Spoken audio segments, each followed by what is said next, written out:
about AI, right?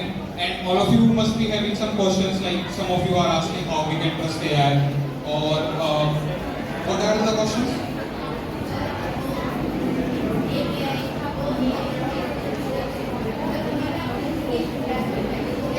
Right.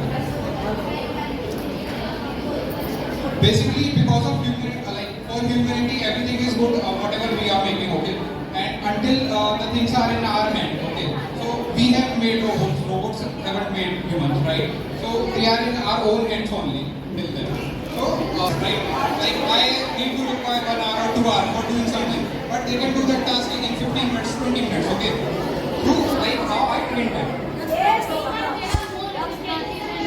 Yeah, more efficiency than humans, and also we need less humans for doing those tasks.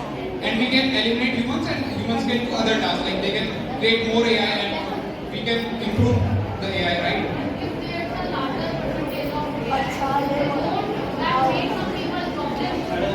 They won't make some people chocolate, it's just we require more skilled jobs, right?